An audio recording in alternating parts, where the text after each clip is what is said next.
So here's a 14-second video. You got, 400-something thousand plus views on it. It took you a total of probably filming, I want to guess, like 15, 30 minutes max altogether. Per all the school, pieces, per school. You got the travel time in there. It's not crazy. And then 5 minutes of editing, and you've reached a ton of 400,000 people. Yeah. I can't overstate how much that's worth.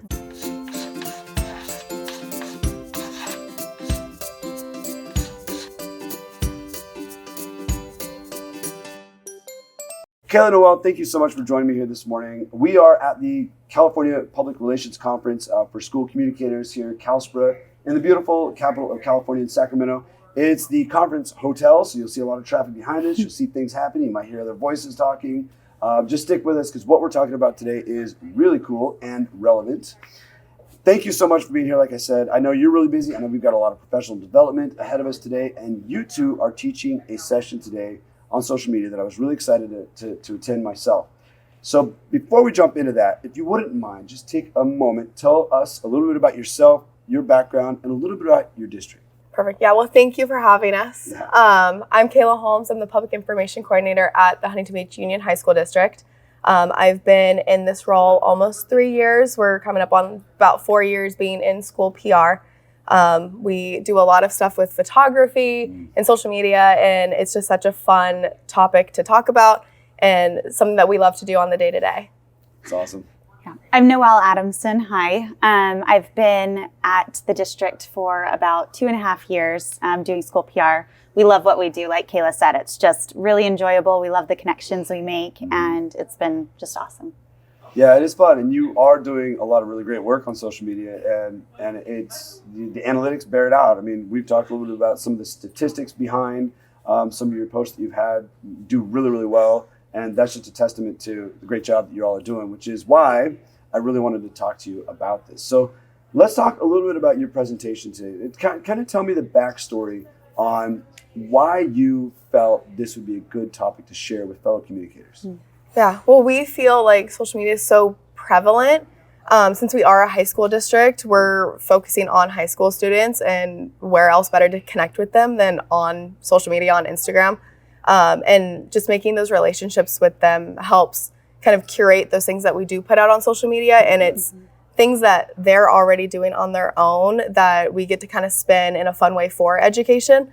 And it just becomes this really fun piece that we get to work with our principals, with our teachers, and with our students. That's awesome. Yeah. Like Kayla was saying, it's just like a great way to connect, especially with the community. We just find that, I mean, everybody's on social media nowadays. Yes. Like you can't avoid it no matter what. And so it's just really the ideal situation for those kind of connections. And do you find any particular platforms more prevalent or prominent than others? We primarily use Instagram. Okay. We still have content for Facebook, Twitter, but really Instagram is our main platform. But before we get into the demographics piece, just what is the goal behind your mission in social media? You shared a little bit about how it kind of builds the community and the culture, but why is it important? Yeah, so we really like to focus on the storytelling and all of the successes that are happening at all of our schools. And there's so much behind the scenes that just the public doesn't know about every day. Mm-hmm. We have some students in the running for merit finalists. We've had one of our schools just had their first CIF championship in basketball. Mm-hmm. And so without that storytelling piece and showing off all of those positive successes that are happening on the day-to-day, some people may never know about it. So that's kind of one of our biggest things that we really like to focus on is the celebrations, the positivity, all of those things that are happening at all of our schools. Keeping social media social. Exactly. And the window to the classroom, and like you mentioned, and I mean, back when, maybe 10 years ago, it was all about write a press release. Nobody reads those. I mean, when was the last time you think of any company that you love? I like guitars, right? I'm sure Martin Guitar puts out press releases, and I've never read one. Like if I'm scrolling through their social media, I'll stop and look at a really beautiful guitar they've made, but I'm not going to sit and find press releases to read for companies. And so it's just such an outdated mode of communication. And the social media is so much more relevant. You've got the photos. We have all heard photos are worth 1,000 words, right? Yep. Videos are even better than that. Right. Yeah. It's really incredible. So if you're not doing videos on social media, you need to start in on that. Well, I'm sure we'll talk about that a little bit as well. But it is that window to the classroom. And then you mentioned something that I just want to reiterate, really important, is that it is access to the broader community who wouldn't otherwise have it. So when you're going out and talking about like bonds or trying to get referendums, or you need your community to rally around, building a new stadium or getting bleachers done or anything like that, if you've given them access to the great work that's happening inside the walls of your classrooms, then you're a lot more likely to get the support. Absolutely. Well, and what we've found is it really just builds trust. And that's a huge thing. Having that consistency, having those relationships, your brand is noticeable and it's recognizable. And that's so huge when you get into things like that. Culture. Yeah. Absolutely. The brand builds the culture and the awareness. That's awesome. Yeah. All right. Well, let's talk then just a little bit about the demographics. So you're using primarily a couple of platforms. Talk to me about where you've seen some successes and how, and what posts are more relevant and getting more traction. What do you see is working? Yeah. So we have our demographics here. On Instagram, we see 13 to 17, which is going to be our main student age. That's going to be 15% of our Instagram, and then 18 to 24, so our seniors, maybe those that are 19 that are seniors, and then our recent alumni is 22.6%. So we're seeing almost 40% of our Instagram demographics in that younger age range. Yeah. So that's kind of one of the bigger things too, of who are we communicating to on social media and who are we communicating with. So keeping things young and fun. And so going back to the piece of where have we seen the most successes, we've started taking TikTok trends and putting them on Instagram Reels and using our students, using our ASB, using our principals. And those have gotten so much traction. And people outside, when we look at the analytics, it's probably about 2/3 non-followers who are seeing those things. That's great. They're being shared out, they're being saved. So it's such a fun piece for us to film and be behind the scenes on. Yeah. And then it's so rewarding to see how well it does. And we posted a few over winter break and we came back and people in the office were like, I saw that on Instagram Reels. I was scrolling through. So it's so cool. That's great. And then that goes back to you're with staff who are seeing the brand. They're seeing that's just building such a wonderful culture. They're proud to be part of it. We're excited to see it. I mean, that's just awesome. It's good. It's really fun too, because the students that we're filming with, you build those relationships with them and they're excited as well. They want to be in on it. It really is just a really awesome, fun thing to do. And you mentioned, a couple of TikTok trends. Can you talk to me about maybe a specific campaign or a specific, post or something that you did, and maybe a little bit about the analytics behind it? Yeah, so one of the ones that we were posting over winter break, we call it our We Go To campaign. Okay. We did it with 6 of our comprehensive high schools, and it was the trend that people saw, that people were talking oh, we're girls, and then fill in the blank, or we live in Orange County. Of course we go to the Irvine Spectrum. We drink fancy coffee and avocados. Exactly. So just silly, playful type of things. And so we took that concept. We did some serious points and we did some silly points. We had one of our schools, they have a really good wrestling program. And so the principal mentioned, we go to Fountain Valley. Our wrestling program's #1 in Orange County. But then on the flip side, we had Huntington Beach, who is a mile from the beach. And their point was, we go to Huntington, of course we're going to tan mid-school day. That's awesome. So we kept it lighthearted. We added some serious points in there and they just blew up and people loved them. That's awesome.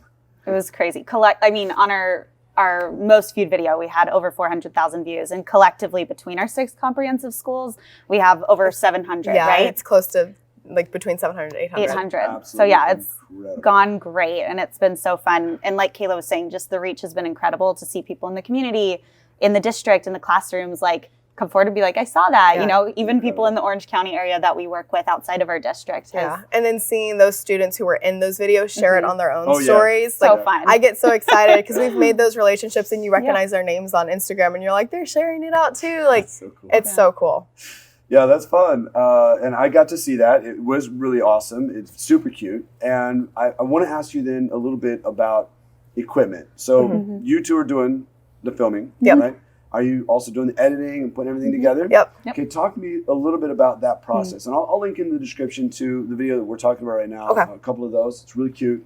They are really, really great. They're not hyper polished. No. Which is not what you want.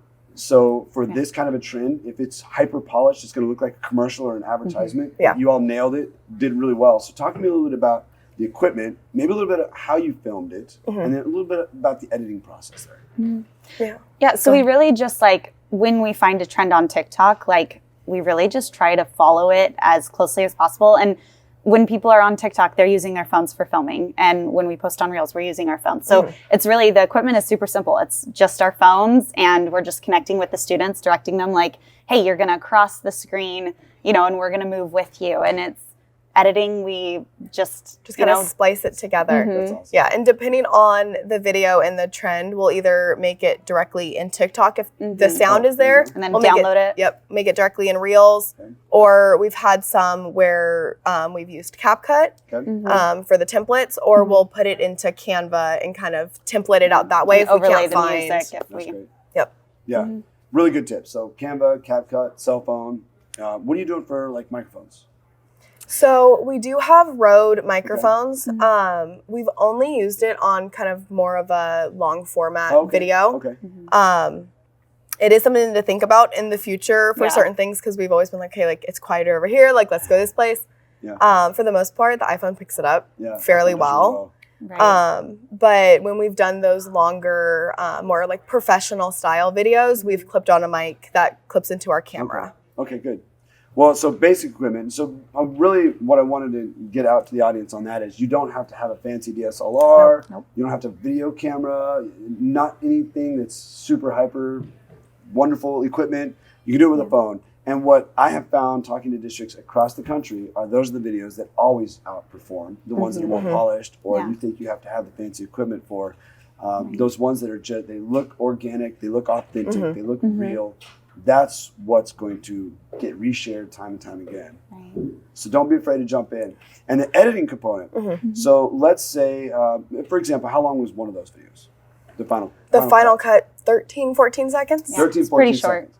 How long do you think you spend on editing them? That particular Not piece? very long. Maybe 5 minutes. Okay. Yeah. So you've gotten really good at it. Yeah, well, we did maybe 2 clips per like actual clip that was in the video, and then just within like my camera roll on the iPhone, I shortened it down to cut out the beginning, cut out the end, and then just splice it together. Drop it in. Yeah, so that was really one of our simple. probably easiest ones to put together. That's awesome. And I do talk to a lot of people across the country that are the biggest hurdle they have to filming and putting content out is the editing component. So it's really great to hear from you. And you've gotten it down to the science of, like, don't even bother putting it into CapCut or Canva unless you've edited it first a little bit. That saves you so much time. Like those little tips that you get along the way that come from experience. And I tell people all the time, just start doing it. Yeah, absolutely. You'll be okay. You'll figure it out. And you'll figure out your shortcuts. And it's really not that hard. So here's a 14-second video. You got, 400-something thousand plus views on it. It took you a total of probably filming, I want to guess, like 15, 30 minutes max altogether. Per all the school, pieces, per school. Yeah. You got the travel time in there. It's not crazy. And then 5 minutes of editing, and you've reached a ton of people. 400,000 people. Yeah. I can't overstate how much that's worth. Right. Yeah. And I think really emphasizing on that is following the trends. Like that's something we really strive to do because, I mean, a fun video and the organicness is so important, as you mentioned, but like really people are consuming media all day, and those trends kind of cycle. And so and the if you can algorithm's catch gonna it, bring it to you. Yes. So if you can catch it like right at the start of a trend and just lean into it, like that's where we found success, because that's what people are looking for. That's what the algorithm is bumping. That's awesome. That's great. Yeah. Very cool. All right. Well, what else can you tell me about keeping social media relevant? So I think one of the biggest components too that we're going to talk about in our presentation later is knowing your audience. We had mentioned earlier that we have high school students. So a lot of our stuff is going to be curated for the younger generations that are on Instagram, they're on TikTok, they're on Reels. But also knowing that if you are serving K through 8, your parents kind of pioneered social media. It's great. Like the older millennials are having kids that are in elementary school now. They were started out on MySpace. They transitioned over to Facebook. They had Instagram potentially in college. So just having that mindset of where to post and kind of where to curate your stuff is so important, because they know how to use social media. they're watching the trends. They're watching, and they might not even realize that they're watching the trends, but it's popping up on their feed. So there's not really one cookie cutter way to do it, but we've found just making the content fun, showing off student faces, telling student stories is going to connect with our 14-year-olds to our grandparents. Totally. And I mean, kind of speaking to that as well, like if you think about what you yourself consume on social media, it's like generally, we want to see faces, we want to see stories. And if you're targeting parents, it's like, you've got so many proud parents, like they want to see their kids, they want to get excited. I know for me personally, when I'm scrolling through social media, rarely ever do I stop and look at a graphic or a flyer. Like that information, it's just too much. You want to be able to quickly look and move on. And so, you know, we want to be able to like invite excitement through photos and help people get a feeling for what our schools and district represent. And the best way to do that is video, not words like written on a page. So that's so true. And that's a great point about the graphic. I mean, that's not, we've all gotten stuck into scrolling and you get caught. The algorithm is designed that way. So you scroll, the doom scrolling. Right? Absolutely. But, you won't stop on just words and you won't stop on just graphics. And photos are really great, but the algorithm also, the analytics bear out that you need some movement. So if there's something happening, a little video, something like that, you're more likely to stop even than just a photo. And I can't overstate it enough, especially at Peachjar, like just flyers, like you've got a state of the district coming out. Like probably the worst place you can put it is on social media. Yeah, you have so many places to communicate with your families outside of social media that's where that important information that they want to see is going to live. Exactly. Do that and keep your social media social and hip and fun. Now we've talked about it just a little bit about the relationship component and the culture and how impactful it can be, you know, leaning into the social media and the trends and that kind of thing, and really staff seeing themselves and students seeing themselves and the community seeing themselves around your neighborhood schools. But let's talk about how we build those relationships. So how do you cultivate and create the relationships that you need to be able to create the content you're creating? Yeah, so this school year, we really wanted to focus on kind of helping our schools like up their social media game as well. So we started diving into meeting with our ASBs once a month. And so we'll sit down with, it might be one student, it might be a little group, like whoever kind of has a hand on their social media, just to kind of talk to them about, okay, what events are upcoming, what is happening, you have prom coming up, like what can you do, like a fun little video for like a promposal. Promo. So we had one school, they were like, oh, we've been talking about this like Sadie video. And so we're like, okay, cool. And like 2 weeks later, we saw it on Instagram and they had this little skit of someone asking a guy to Sadie's, and it was adorable. That's awesome. And so we've really gotten to know our kids really well. And so when we have these video ideas and we're like, oh, like we should do this, like we'll sit down and talk to them, and they're so excited to film it and do it with us. And so being able to get in, know the kids, know our staff members as well, it really helps. They get excited to do it with you. And it's not like, oh, hey, like I have this video idea, like, can I get you in front of the camera? And they're like, no, like, let's do it. Like, let's like, and they'll come up with ideas too. Yeah, no, it's really great. It's super interactive. And what we found is like, we also are pretty engaging with, you know, our admin teams.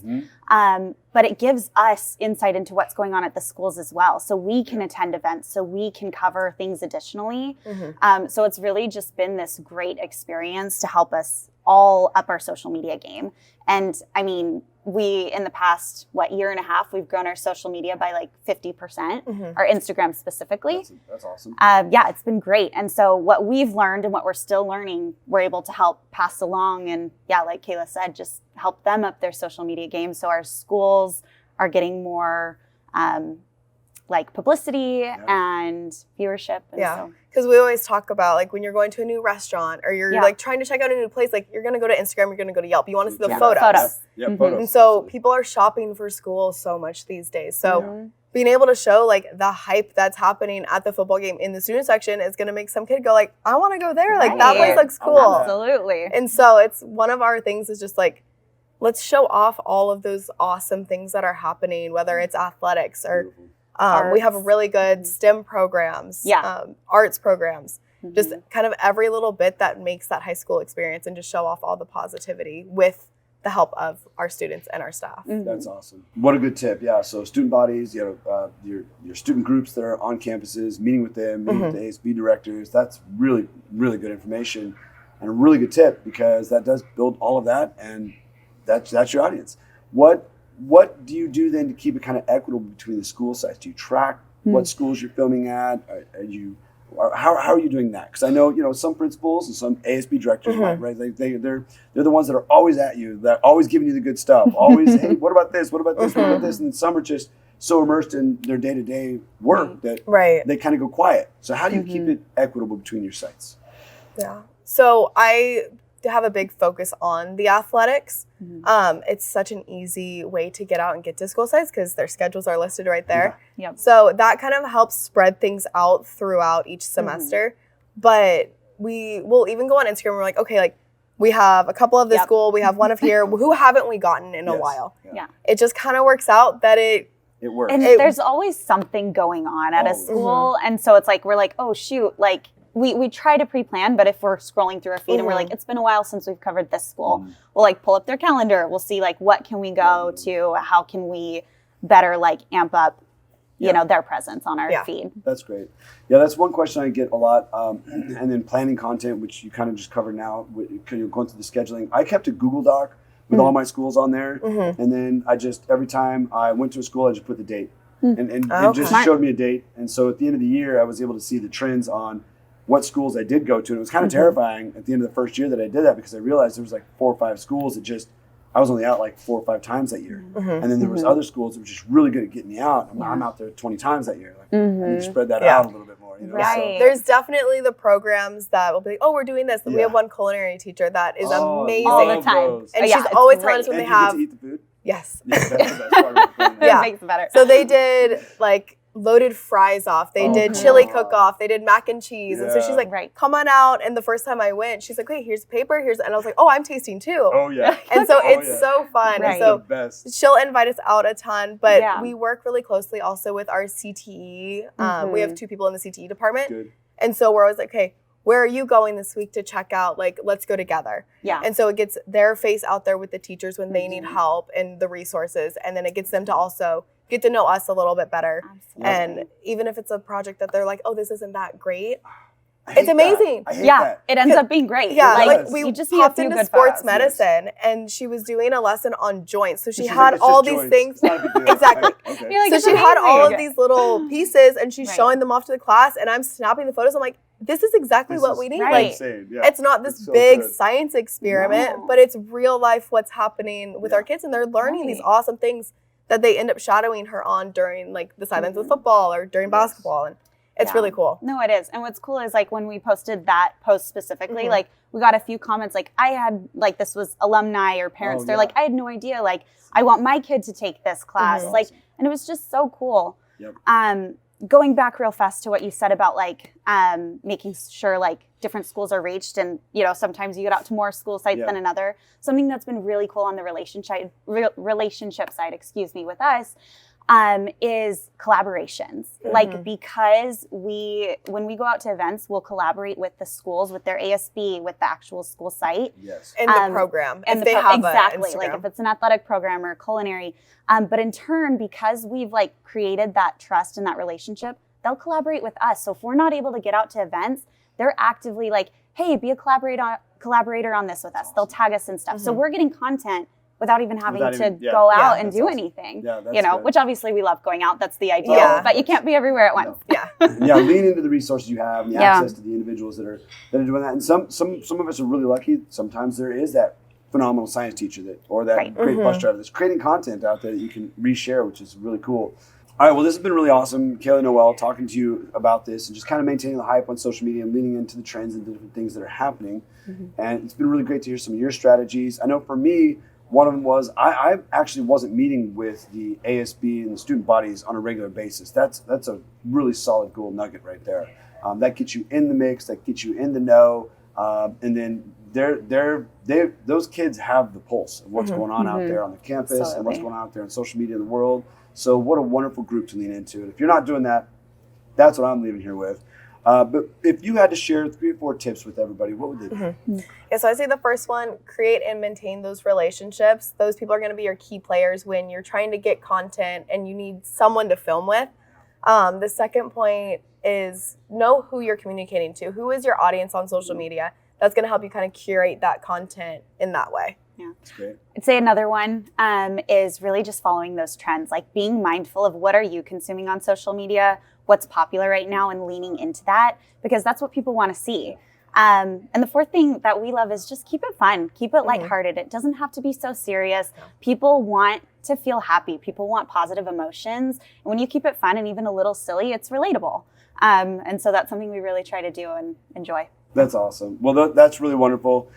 You said one thing earlier, and if I could share one tip, that is that it doesn't, there seems to be this idea in classrooms with our teachers and maybe with our principals that it has to be amazing. Whatever they're doing has to be amazing, or it's not share worthy.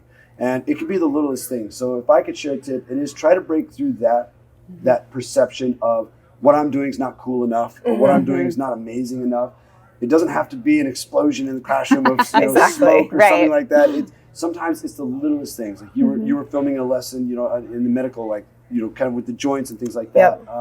Some of my best ones. I wanted to go out and highlight the work that the crew was doing out there to get schools ready for summer. And I went out to the grounds crew, and I thought for sure these guys were going to hate me there filming. The big burly guys in the sun, doing all the work. And I thought, the guy's going to show up in a suit and tie and with a camera in their face. They're going to hate me. And they hammed it up. They were so happy to be seen. They were so happy to be recognized and relevant. And it was very, very authentic, out there just filming with my phone. And it did really, really well. And it goes back to that authenticity piece, the building a relationship, component. And it does not have to be super polished. And they were out there raking leaves. And that was the best post I had all year. That's awesome. So it does not have to be some crazy science experiment for you to go and have really great stuff behind it. I mean, I saw the one that you shared earlier, the We Are, and that's just people walking on screen talking about, the current kind of trend that's out there. And that did really, really well. So just try to break through that whole idea that it has to be something spectacular. I can't thank you enough for joining me this morning, both of you. Killing it well. You're doing awesome work. I really love it. I'm looking forward to coming to the session later today. I know we've got a big day ahead of us, and you've got a presentation to teach, so I'm going to let you get out of here. But I really, really can't thank you enough for doing this. Thank you so much for having us. This has been wonderful. We really appreciate it. Absolutely. Well, keep up the good work. We're all going to be watching you. I'm going to link to their social medias out there, so be sure to follow these two if you want to catch the ride and ride the wave of what is happening. They are doing really, really good. That's all we got for now. Be sure to like, share, comment, follow for more. If you have any questions, hit us up. I know we'll talk to you. We'd be happy to help you through anything you're working through. Absolutely. And stay tuned because we got a lot more Peachjar extra credit coming your way. See ya. Bye.